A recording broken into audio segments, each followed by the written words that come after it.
O Ceará deve contar, a partir do segundo semestre deste ano, com um novo equipamento que vai ampliar a oferta de serviço de saúde à população e facilitar a formação de novos profissionais para a área. É o Hospital Universitário do Ceará, no campus do Itaperi, da Universidade Estadual do Ceará, aqui em Fortaleza, que já está com mais de 93% das obras concluídas. A unidade vai ser uma das maiores do Norte e Nordeste, com 650 leitos em média, para atendimentos clínico e de unidade de terapia intensiva. E para falar sobre esta e outras novidades da saúde, o Sena Pública recebe hoje a secretária Tânia Mara Coelho, que é médica e mestranda em saúde pública pela UFC, possui residência em infectologia e especialização em medicina do viajante pelo Royal College de Glasgow, na Escócia, e em gestão das clínicas pelo Hospital Sírio-Libanês em São Paulo. A doutora Tânia já foi secretária executiva de Atenção à Saúde e Desenvolvimento Regional e superintendente da rede hospitalar da Secretaria Estadual da Saúde, além de diretora clínica, técnica e geral do Hospital São José. Doutora Tânia, muito obrigado pela presença, bem-vinda. Eu que agradeço o convite, olá a todos os telespectadores. Parabéns pelo currículo. Obrigada. Bem diversificado. Eu comecei falando do Hospital Universitário do Ceará porque eu acho que é uma obra que está sendo muito esperada, vem da gestão ainda do atual ministro Camilo Santana, enquanto governador. É uma demanda que a gente precisa mesmo aqui na capital e vai concentrar também o serviço de um equipamento que a gente já conhece muito, que é tradicional no Ceará, que é o Hospital César Carlos, que muda todo o aparato para lá, para o Hospital Universitário do Ceará. Ele deve mesmo começar a funcionar no segundo semestre? A expectativa é essa? A gente tem a expectativa que até o final do ano a gente inicie a mudança do Hospital César Carlos para o Hospital Universitário, né? O Hospital César Carlos hoje é a nossa maior referência em obstetrícia e neonatologia, mas também atende clínica médica, cirurgia geral, né? Então a gente espera que até o final do ano a gente consiga fazer essa mudança. E o Hospital Universitário, ele além de ficar com o César Carlos, dentro dele são 3 torres, onde a gente teve até visita com o governador. Então o que acontece? Esse hospital ele vai ter também outras especialidades e a gente quer que ele seja referência em oncologia também, que é uma necessidade da população. É um equipamento que, a princípio, além dessa demanda que ele vai atender, a formação profissional vai ser super importante, apesar de que nos hospitais públicos já existe essa formação, né? Sim, os nossos hospitais estaduais, eles são todos credenciados no MEC como hospital de ensino. Então a gente recebe estudantes de todas as áreas da saúde, medicina, enfermagem, psicologia, assistente social, todas as áreas. Mas a gente vai ter nesse hospital uma referência maior, porque ele também vai atender todos os estudantes da área de saúde da Universidade Estadual do Ceará. Mas saliento que nossos hospitais já são hospitais de ensino também. O Ceará, acho que desde a gestão do ex-governador Camilo Santana, ele foi, talvez da gestão do ex-governador Cid Gomes, foi distribuído em áreas de saúde. São 5 áreas, é isso? Exatamente. O estado do Ceará hoje ele é dividido em 5 macro-regiões. Cada macro-região tem uma superintendência. Então, a gente tem uma superintendência de Fortaleza, que não é só o município de Fortaleza, são todos os municípios, são 44 municípios da macro-Fortaleza, que é a área metropolitana toda. Aí nós temos o leste, o litoral leste, que é a parte do Jaguaribe, temos o sertão central, temos o sul, que é o Cariri, que a gente chama, e também temos a região norte, que pega 55 municípios, que vai desde Jericoacoara, lá em cima, Cambucim, até Quiterianópolis. E isso acabou, esse histórico desses pacientes virem para Fortaleza, que eles conseguem esse atendimento nessas regiões. Na verdade, essa divisão do estado em 5 macro-regiões já foi para fortalecer o processo de regionalização, que na verdade é o quê? É a descentralização do atendimento da saúde e colocar o cidadão perto do seu sistema de saúde, ou seja, a gente está levando instrumentos de média e alta complexidade para mais próximo do paciente.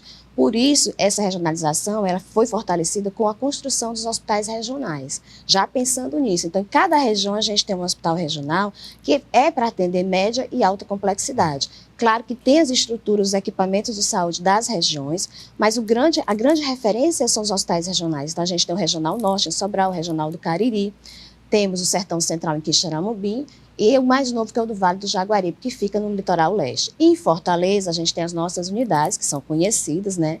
Que aí vão Messejana, HGF, Mental, São José, o Seibe, Valdemar de Alcântara e também o mais novo que é o Leonardo da Vinci. Falando desses equipamentos, e a gente sempre gosta de enfatizar aqui a importância deles, o Hospital de Messejana está comemorando aí 500 transplantes cardíacos, que é uma meta e uma marca bem importante. Para o pessoal de casa entender, por que a gente comemora esse número? A gente comemora esse número porque mostra a experiência dos nossos profissionais e também os resultados. O transplante cardíaco é uma cirurgia extremamente especializada, refinada, por se dizer.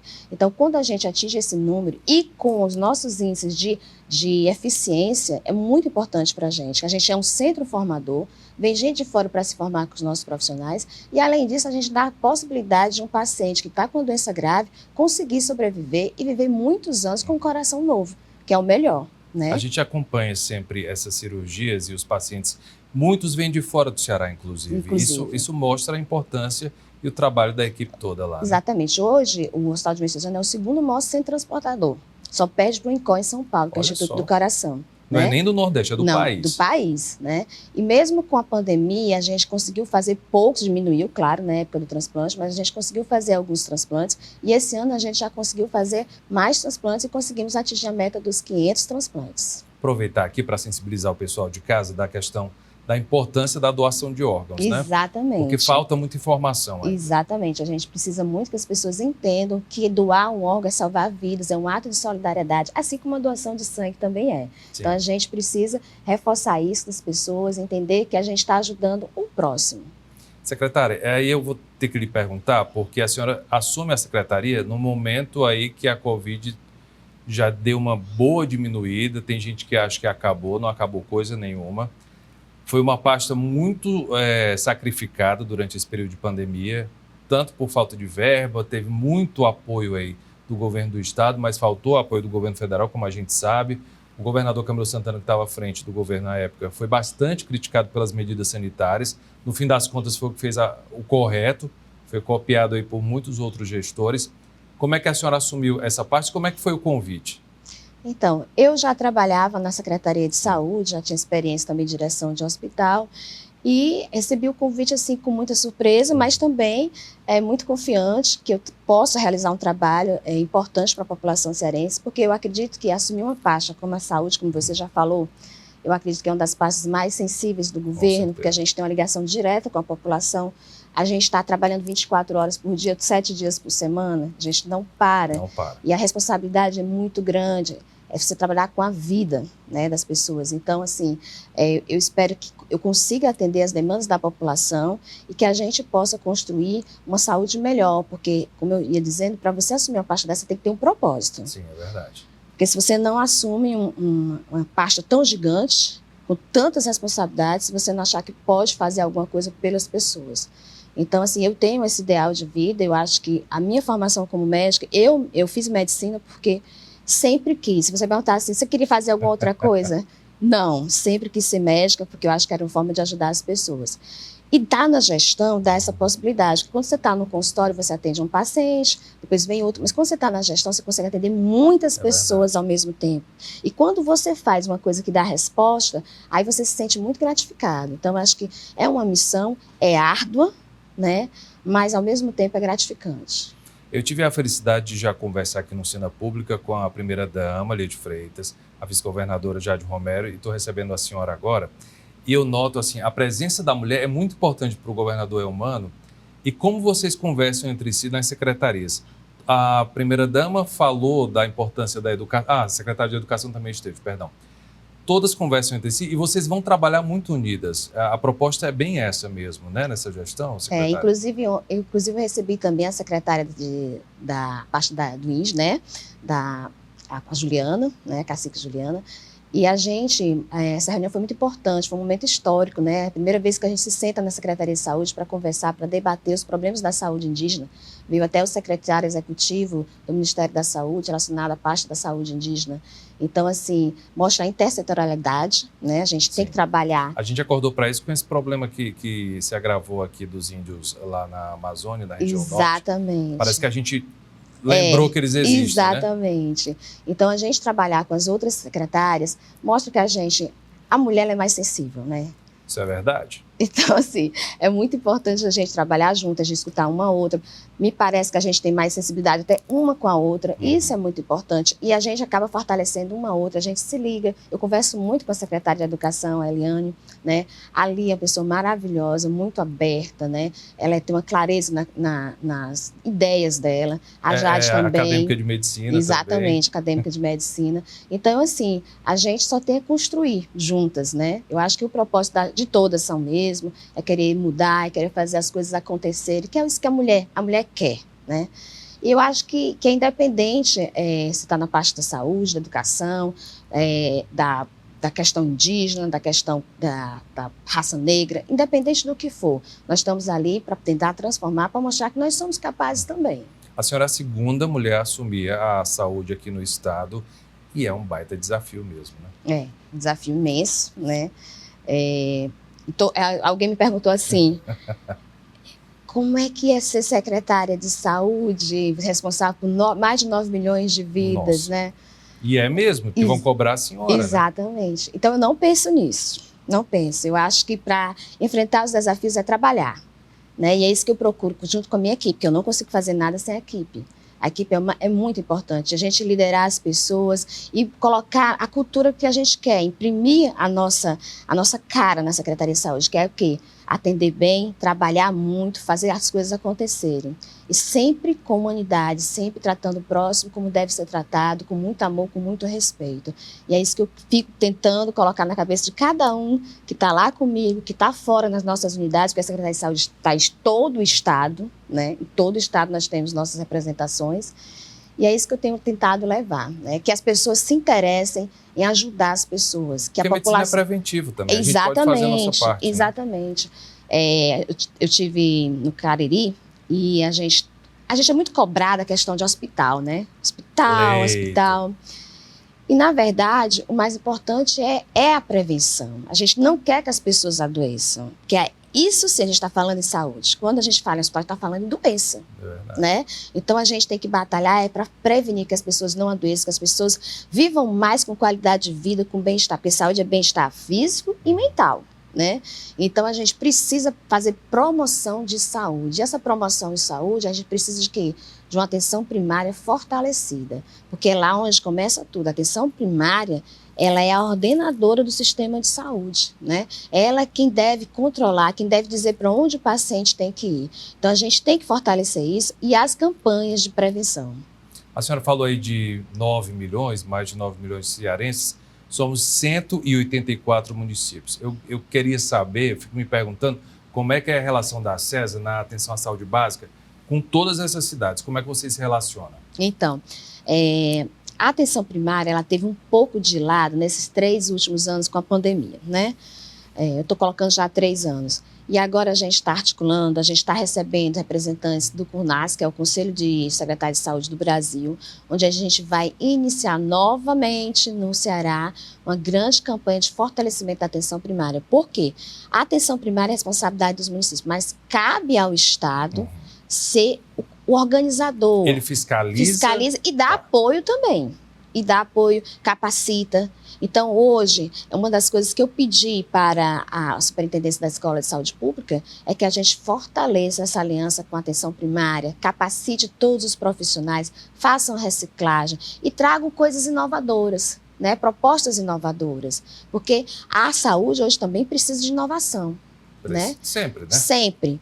Mas a gente tem que trabalhar cada vez mais disso, né? Inovação digital, a gente tem um cientista de dados, porque a gente pegar a epidemiologia como suporte para dar reforço nas medidas que a gente for tomar.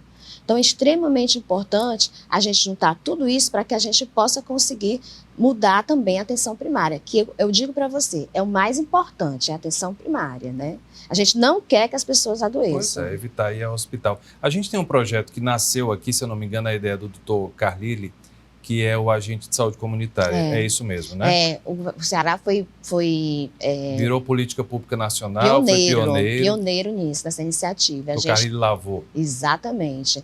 E a gente precisa muito dos agentes comunitários. Porque eles trazem informação lá de dentro de casa. Exatamente, médicos, é um elo, né? A agente comunitário ele é um elo do serviço de saúde com a população dentro das suas casas, ele leva informação, isso é extremamente importante. foram muito importantes para combater a desnutrição, né, a redução da mortalidade infantil, e a gente hoje vai continuar nesse trabalho com eles, porque a gente quer melhorar nossos indicadores, a gente precisa dos agentes comunitários. São parceiros. Parceiros, total. Olha, o Cena Pública vai para o intervalo e te convido a dar uma olhada nas nossas redes sociais. Temos Facebook e Instagram, que é o @TV Ceará, e o canal da TVC no YouTube.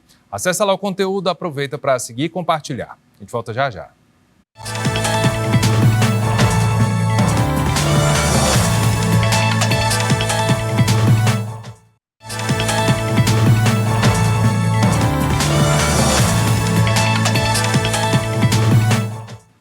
Estamos de volta com Cena Pública, recebendo hoje a secretária da Saúde do Ceará, Tânia Mara Coelho. Secretária, no mês de fevereiro, acho que pouco antes do Carnaval, o governador Eumano de Freitas anunciou um mutirão de cirurgias aqui para o estado.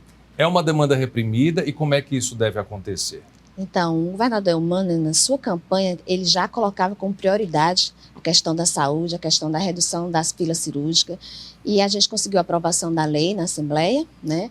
E aí a gente tem o pacote de medidas do Estado e tem também o do governo federal. O governo federal também lançou um mutirão para a redução das filas cirúrgicas, exames complementares e consultas especializadas. E no governo do Estado, o que foi que a gente fez? A gente está fazendo 2 projetos paralelos, porque o governo do Estado está entrando com mais dinheiro, né? O governo está entrando com quase 130 milhões financiando tanto as cirurgias eletivas como os exames, consultas especializadas. E aí a gente fez o projeto, a gente já lançou o edital de chamamento e agora estamos aguardando os hospitais se credenciarem. Quando estiverem credenciados, contrato assinado, a gente começa a operar nos hospitais. Ao mesmo tempo, a gente fez o projeto estadual em cima do projeto federal, porque o governo federal liberou um recurso, tá? Que ele já antecipa, esse dinheiro vai direto para os municípios. E aí a gente fez, o Estado incumbiu de fazer o plano, onde a gente coloca quais são os municípios que têm capacidade para operar, os que não têm deverão ser operados nesses municípios. A gente viu toda a fila do Estado, quais eram os procedimentos cirúrgicos que precisavam ser realizados. Qual é o mais urgente? Todos são, obviamente.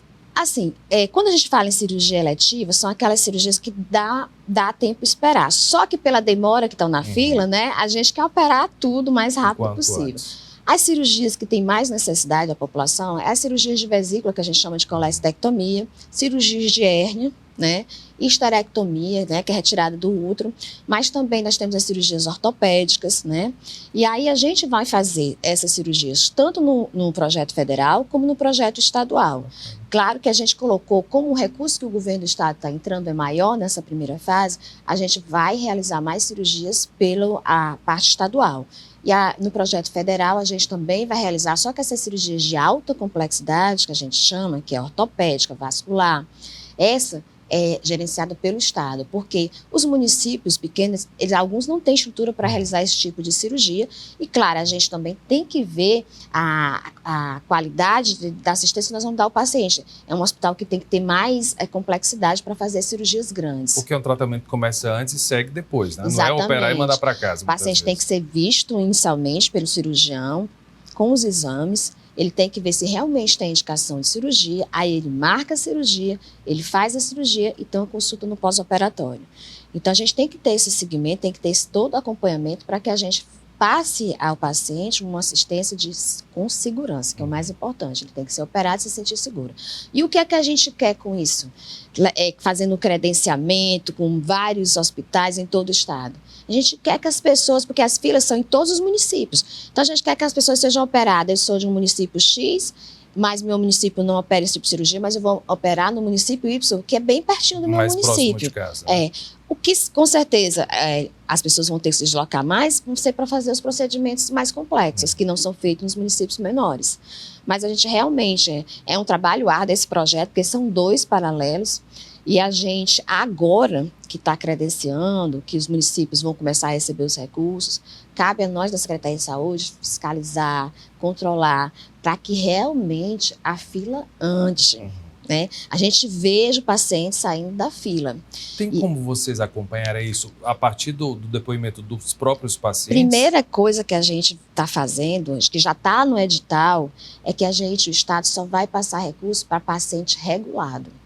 Então, o paciente tem que estar na fila. entendeu? Então, não vai ter cartada. Não, o paciente vai ter que estar na fila para ser operado e o Estado repassar o dinheiro. Justo, né? Porque senão, se o propósito é reduzir a fila cirúrgica, como é que eu vou enxergar que a fila está reduzindo se o paciente não sai da fila? Né? E hoje, por exemplo, a gente tem reuniões com grupos de inteligência de comunicação, de internet, de TI, essas coisas todas, para a gente ter o mais fidedigno possível os dados e o mais rápido possível, quase em tempo real. Porque a gente tem um atraso no faturamento, né? Você opera, você tem até 90 dias para você me cobrar aquele procedimento. Em 90 dias... Isso o hospital ou o profissional? Não, os hospitais. Para repassar para a gente. Esses 90 dias me dá um atraso de 3 meses para eu saber se o paciente foi operado ou não. Então, a gente está tentando criar uma estrutura que a gente consiga, na hora que o paciente se operou, consiga enxergar que ele se operou. Isso é muito importante para a gente, né? Então, a gente está nesse trabalho árduo que é acompanhar a partir do momento que a gente começar a fazer cirurgias, né? A gente ainda não começou porque nós estamos na fase contratual. Que tipo de centros médicos, equipamentos vão poder participar desse projeto? Podem participar hospitais filantrópicos particulares e hospitais públicos, né? Os hospitais públicos municipais, eles vão entrar na fila federal. Os hospitais filantrópicos e particulares estão entrando na nossa fila, que é a forma de credenciamento. O credenciamento só permite hospitais filantrópicos e públicos. E através de convênio a gente faz com... Só filantrópicos e particulares. Através de convênio a gente faz com os hospitais públicos. Aí eu vou me colocar como paciente. Vai que na minha cidade tem um hospital público e tem um particular. Não, eu quero operar no particular. Isso, obviamente, não vai ser possível, né? Porque assim, a gente tem que saber, eu ainda não posso lhe dizer que está havendo credenciamento, quais hospitais vão ser credenciados em quais localidades, né? E a gente vai passando a fila de acordo com a demanda da região. Então, para mim fica difícil lhe dizer se o paciente não vai poder optar. Se ele foi chamado para ser operado, ele tem que ir para aquele procedimento naquele local, né? Se ele se recusou, aí ele está dando a vaga para outra pessoa, né? Agora, acho que é importante a população saber que tudo tem sido feito com muita preocupação da gente dar o melhor para o paciente, né? E assim, as cirurgias ortopédicas, ela tem o complicador que a gente vai ter que comprar as próteses para fazer as cirurgias. E tem um acompanhamento depois também, né? E tem um acompanhamento, exatamente. O Ceará está vivendo aí um momento que todo ano a gente espera, mas acaba que não se acostuma muito bem, que é a chegada do período de chuva, e aí vem as arboviroses. Como é que está a situação atualmente aqui no estado? Então, nesse momento, o estado do Ceará tem uma situação tranquila, né, em termos de arbovirose. Tem alguma novidade, sendo que todo ano aparece uma doença nova?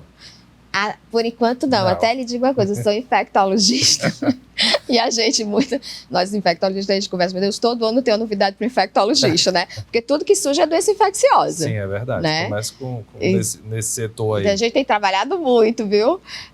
Os infectologistas. Mas nesse ano até agora não. Graças a Deus, a gente está com a situação estável de arbovirose, mas nós estamos com a nossa Secretaria de Vigilância trabalhando com os municípios, no fortalecimento da vigilância de cada município, no reforço das capacitações, fazendo também a investigação dos índices de infestação. A gente sabe que o mosquito ele nunca vai acabar, né? Ou o bichinho danado.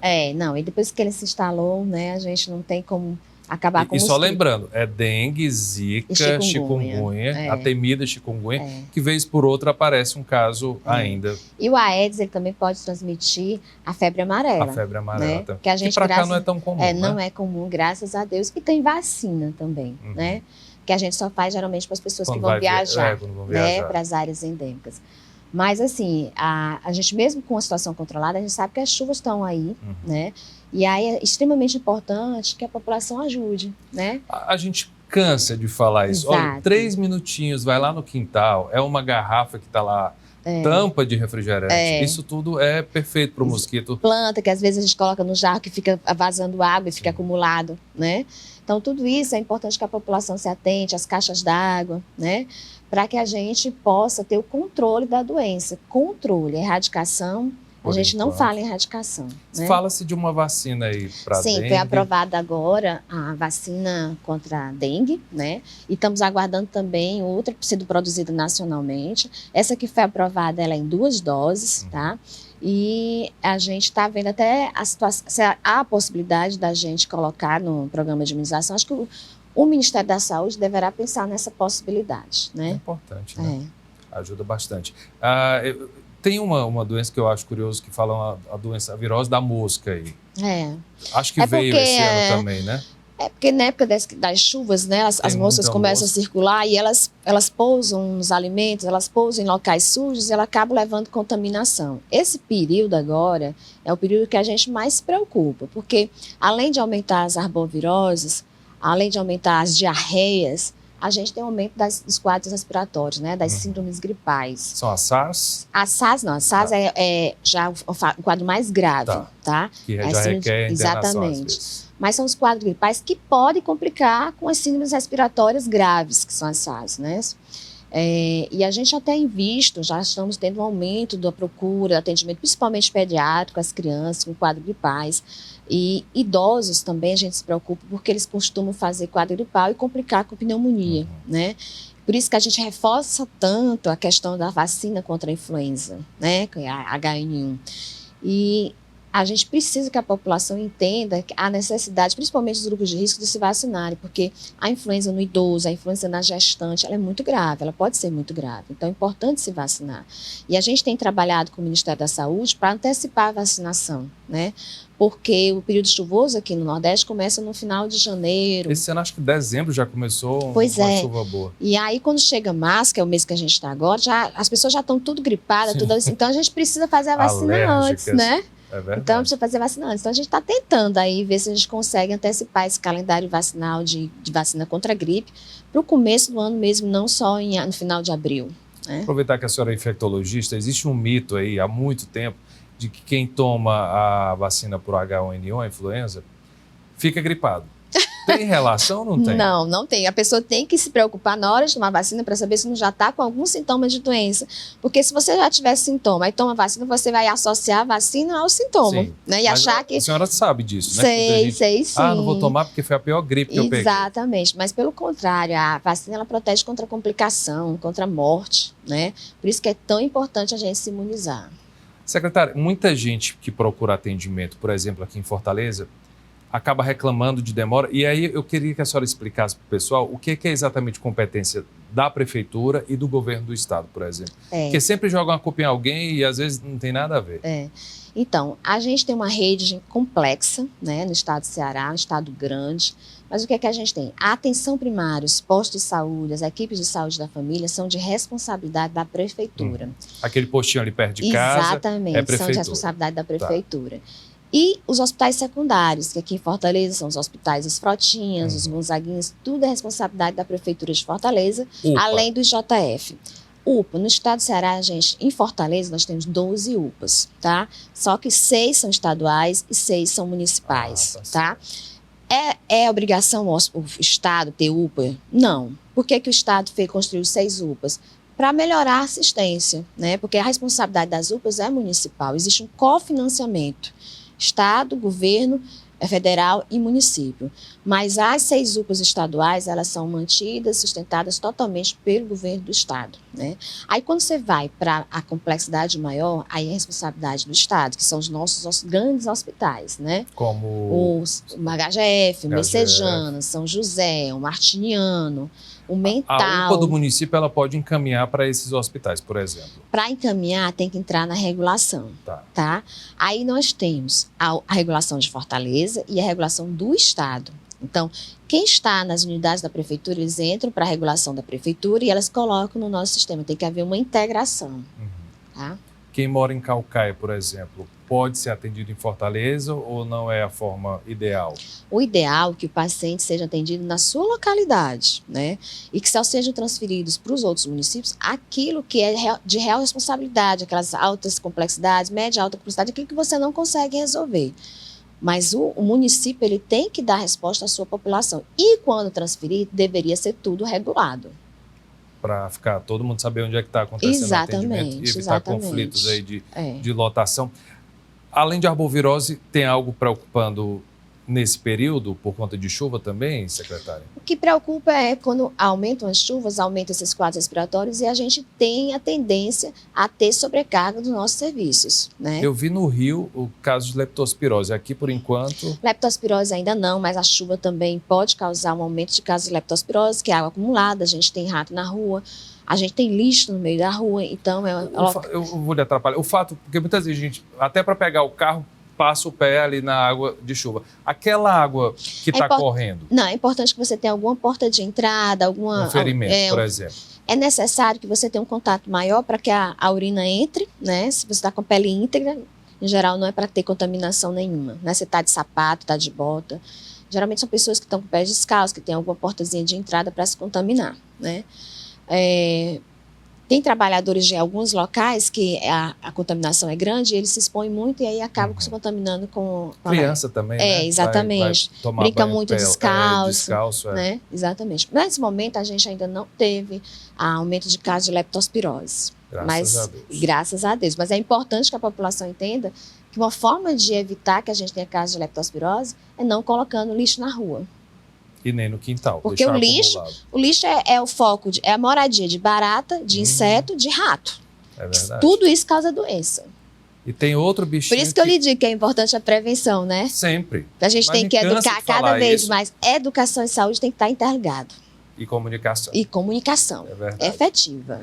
Escorpião. Essa época também surge Surgem alguns escorpiões. As picadas de escorpiões, também é importante salientar para a população, que o atendimento é no Ceatox do JF. Muitas pessoas procuram o São José, né? E, na verdade, o São José ele não faz esse tipo de atendimento. Ele acaba encaminhando para o Instituto Zé Frota, para o Ceatox. São José é doença infecto-contagiosa, Doença infecto-contagiosa. Vamos citar aqui algumas. Dengue, como leptospirose, como meningite, catapora, né? Acompanhamento de pacientes com HIV, né? Tuberculose. Salientando que tuberculose é uma doença antipérrima, né? E que qualquer hospital pode internar a tuberculose desde que ele tenha uma área de isolamento, né? Na verdade, hospitais como Messejana, que tem referência em pulmão também, o Hospital São José, eles deveriam ficar só com as tuberculoses complicadas, né? Porque a tuberculose é uma doença que tem cura se você tratar, né? Em torno de 15 dias. Simples, são né? 6 meses de tratamento. No início, se você tiver recidivas e começa a ter o quê? Resistência aos tratamentos, aí você tem que fazer um tratamento com outras drogas, o tratamento é mais prolongado. E a tuberculose, ela não dá só no pulmão, né? Ela dá em outros órgãos, pode dar tuberculose meninge, cerebral, pode dar tuberculose intestinal. Então, assim, a gente procura fazer o tratamento, o paciente tem que tomar o medicamento diariamente para que ele fique totalmente curado, não recidive e não crie resistência. Os hospitais de Messejana e o São José deveriam ficar apenas com os pacientes com a resistência, que são drogas, algumas drogas até injetáveis para poder se tratar. Perfeito. O Cena Pública vai para mais um intervalo rapidinho e a gente volta daqui a pouco.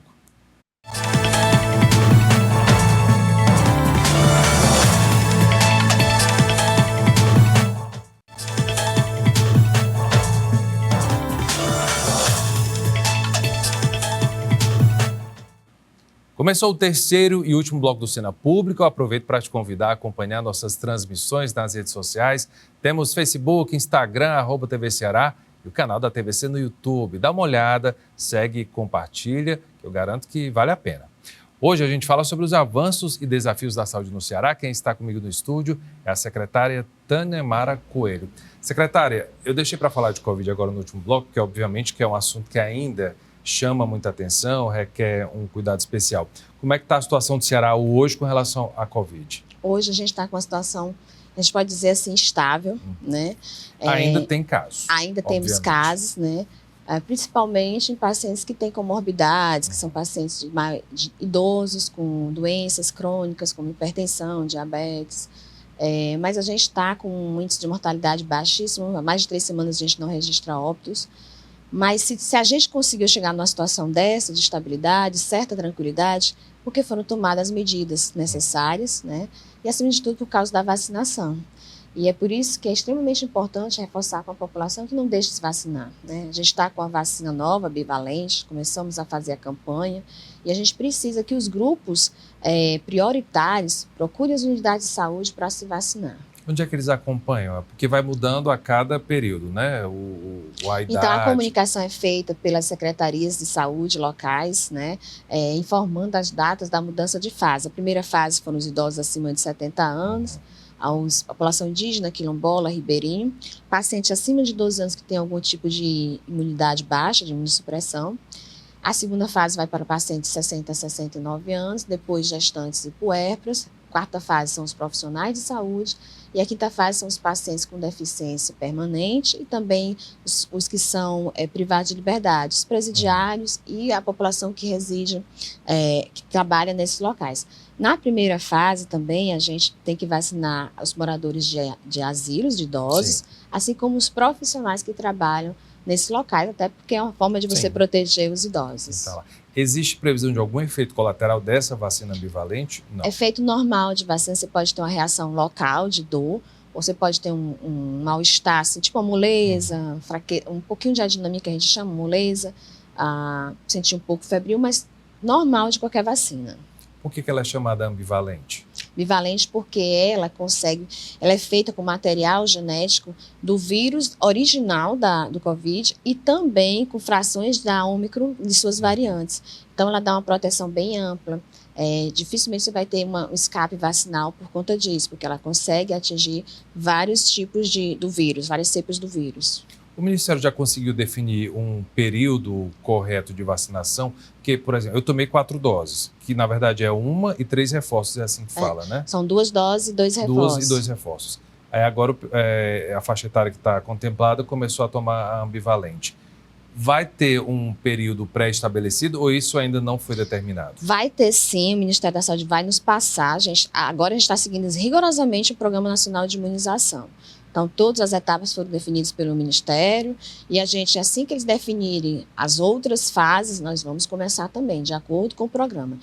Há uma expectativa de que a vacina para a Covid, ela fique anualizada, né? Ela seja como a vacina da gripe, todo ano a gente tem que tomar. Já dá para tomar junto, inclusive uma dessas doses eu tomei. Pode, não tem problema.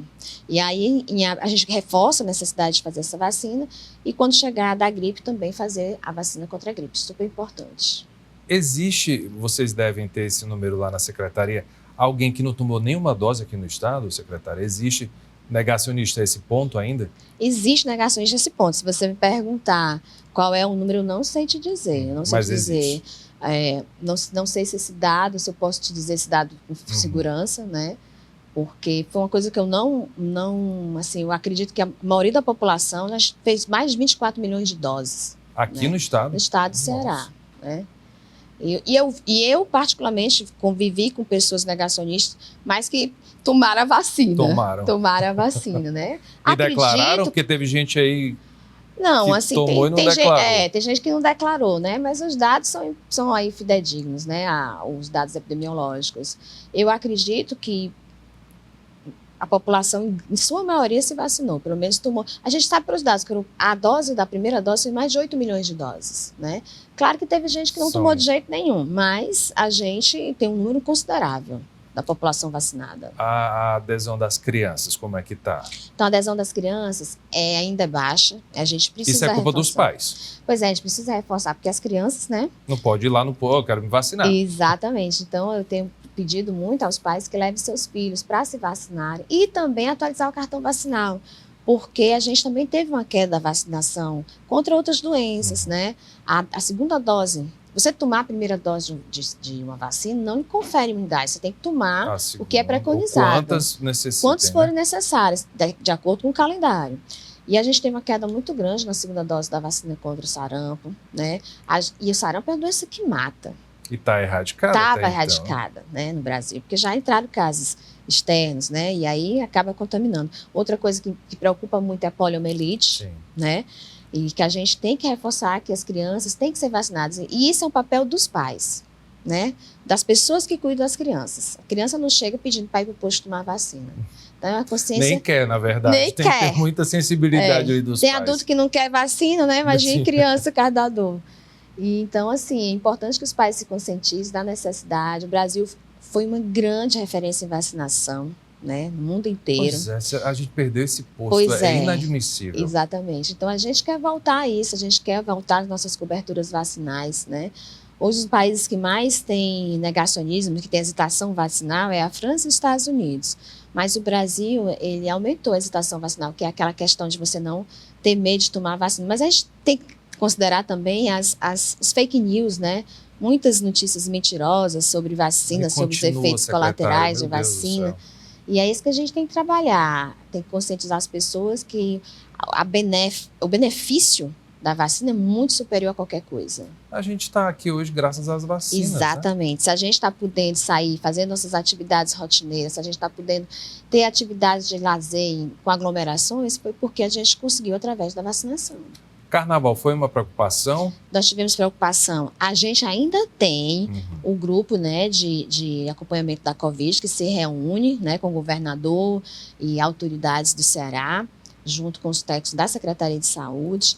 E a gente agora está se reunindo uma vez por mês. E nossas discussões sempre acompanhando os dados epidemiológicos.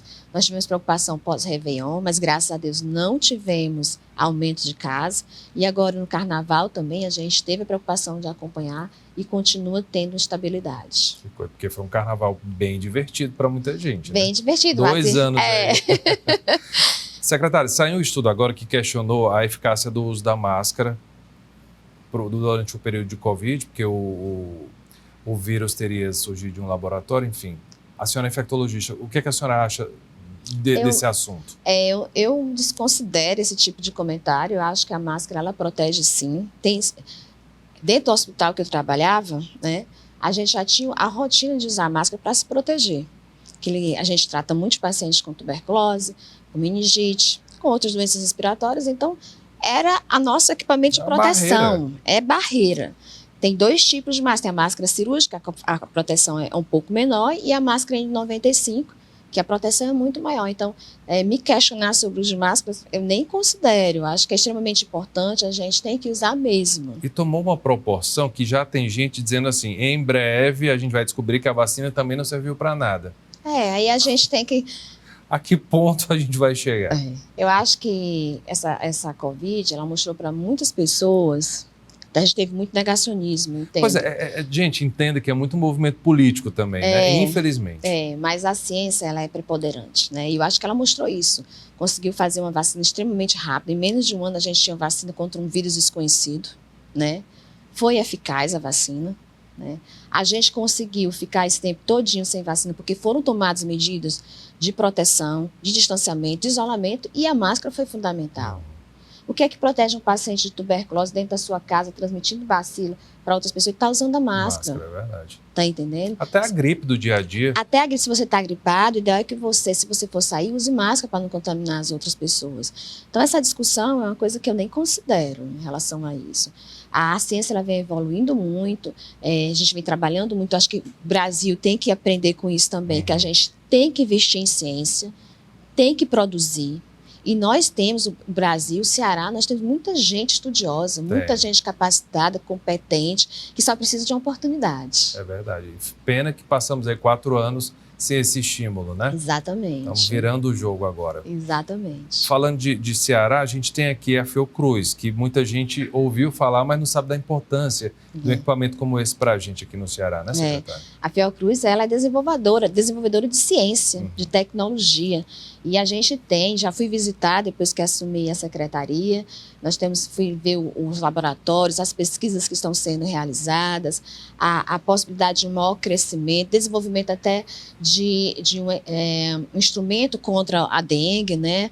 Então, assim, a Fiocruz para a gente é extremamente relevante e é importante que a população cearense saiba que a gente tem um equipamento tão grandioso que pode nos proporcionar um desenvolvimento científico tão importante como a Fiocruz. Com certeza. E temos a ministra agora, Anísia Trindade. Exatamente, a ministra Anísia Trindade, que era da Fiocruz, né? É uma pessoa extremamente... Ministra da Saúde. Exatamente, competente. Humana, competentíssima. Tive com ela em Brasília e é uma pessoa que transmite para a gente serenidade, tranquilidade, né? Segurança, que é isso que a gente precisa. A gente tem tanto problema para resolver que a gente tem que ter o equilíbrio, né? A gente tem que estar sempre Os problemas, eu sempre digo uma coisa, eu não quero me preocupar com problema pequeno, porque é problema demais, né? Então, os problemas grandes, e na hora de receber esses problemas grandes, a gente tem que saber ter o domínio e o equilíbrio para poder resolvê-los, né? A ministra, ela consegue passar isso para a gente. Eu fico imaginando às vezes, porque, por exemplo, o Ceará a gente tem um governo de continuidade, como disse o governador Eumano, continuidade com melhorias. Obviamente sempre tem algo para mudar. Imagina como é que foi lá o governo federal pegar esse país do jeito que estava. Uma ministra pegar a saúde, depois de tanta coisa que a gente viu que não deveria ter acontecido, deve ser um desafio imenso. Não quero nem imaginar. O que é o Cuidar Melhor, secretária? Então, Cuidar Melhor é um programa inovador, né, da Secretaria de Saúde, em que ele estimula os municípios a criarem estratégias para reduzir os indicadores de mortalidade infantil, mortalidade por AVC, mortalidade por infarto e por acidente de trânsito. Então, o município ele tem que criar estratégias para que a população entenda que tem que usar capacete. Secretária, é porque o capacete no interior, eu acho que o pessoal pensa que é para usar no cotovelo. Exato. Porque aqui na região metropolitana, você passa de carro, o pessoal usa no cotovelo. Nunca entendi isso. Não entendem, assim, que a importância do capacete, né? Nós temos aí hospital de trauma, referência em trauma, lotado. E é um paciente super caro, né? Super caro. Que demora muito tempo. Outra coisa, a sequela de um acidente de moto, ela pode ser para o resto da vida, pode ser permanente. Sim. E a pessoa ficar incapacitada. Então, a gente tem um grupo de pessoas jovens incapacitadas para o trabalho, por um acidente que podiam ter se protegido. Né? É verdade. Então, assim, esse programa Cuidar Melhor, ele visa incentivar os municípios a criarem medidas para que as pessoas se protejam, para que as pessoas sigam as orientações, né? Para que a gente possa melhorar os indicadores de saúde. E aí eles são premiados. Né? Eles têm uma premiação. Então, existe um estímulo. Estímulo. Inclusive, os municípios que conseguem atingir, eles aumentam a cota parte do ICMS de 5% para 15%, que dá um investimento no município de milhões. Né? A gente continua esse programa, a gente vai premiar esse ano também o programa Cuidar Melhor. E a nossa meta é que a gente consiga, com essa vinda de especialistas em atenção primária, a gente poder fortalecer a atenção primária e melhorar todos os indicadores. O Cuidar Melhor é um meio que a gente tem para que a gente possa estimular os municípios. O que ainda preocupa na atenção primária aqui no Ceará, secretária? O que me preocupa muito é a cobertura né, da população, se todos os municípios têm cobertura completa para acompanhar os seus cidadãos, assim como também as iniciativas de prevenção. Eu acho que a gente tem que chegar mais perto da população, fazer a população entender o que é importante para se proteger, para não contrair doenças, né? Fazer a população entender que as unidades de saúde, elas não são só fornecedores de receita, solicitação de exame, não, que a gente pode proporcionar algo maior para a população. E a atenção primária ela tem que estar focada na educação e saúde. E a comunicação, como você já teve dito aqui. A gente começou o ano também com uma nova dor de cabeça, é a monkeypox, que é a varíola do macaco, que nem era mais para chamar assim, tadinho dos macacos. Como é que está a situação? Hoje a gente mal ouve falar, inclusive. A gente mal escuta, a gente pensava que ia ser uma grande pandemia. Sim. Graças a Deus não foi. O estado de Ceará notificou 2.060 casos, mas só foram confirmados 581.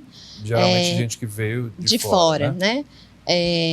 O que é que a gente viu é que a partir de dezembro do ano passado a gente começou a ter uma tranquilidade, caiu bastante e esse ano até agora a gente não teve notificação, né? Então a gente entende que é uma doença foi no fim do ano passado, não foi nem esse ano, né? Que começou a cair, na verdade foi no começo do ano passado que apareceram os casos e no ano passado a gente conseguiu registrar, a gente notificou 2.060 casos, mas que caiu, agora a gente não está tendo caso, mesmo assim é uma doença de notificação, a gente está sempre vigilante.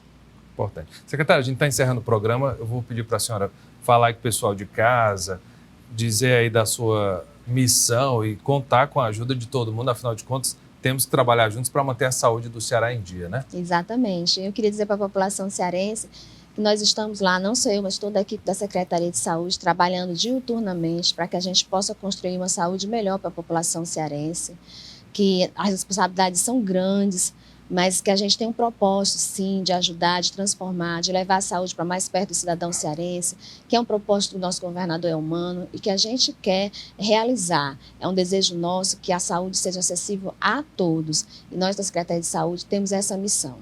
Perfeito. O Cena Pública vai ficando por aqui.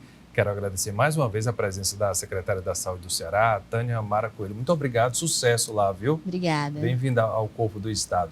Obrigada. E quem quiser o programa assistir, é só acessar o canal da TVC no YouTube, também conferir o nosso horário alternativo, domingo, aqui no Canal 5, às 4 da tarde. Obrigado pela companhia, a gente se vê na próxima semana. Até lá!